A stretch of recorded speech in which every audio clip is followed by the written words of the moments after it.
Emeritus Professor in Autism Studies at the University of Birmingham in the UK. And the Emeritus just means that I've retired, but I still come back and do some training and a bit of work, a bit of research. My latest book is Autism with Severe Learning Difficulties. And I wrote it first in 2001, it's a new edition, but it's been published. And I wrote it because when autism was first discovered, it was all about autism with severe learning difficulties and things, and people assumed they all went together. And then we discovered Asperger's syndrome and people with more ability.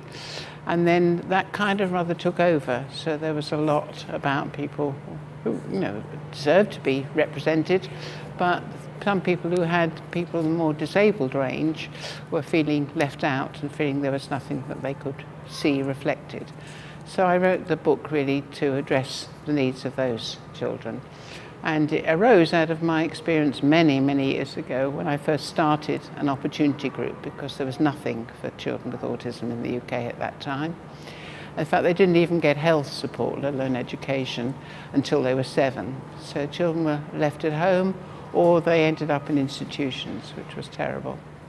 And I was trying to address that situation, and I was still at home with young babies, and I wasn't in a position to do much, but I started anyway an opportunity group for all kinds of disabled children.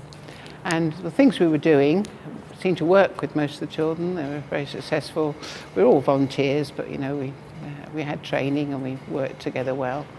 But there were 3 children in that group who didn't seem to benefit from it. It was really hard to get through to them.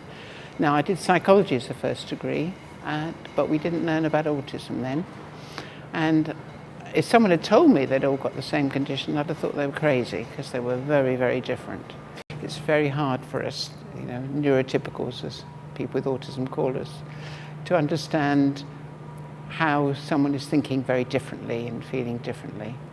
And without understanding, it's then hard to develop empathy.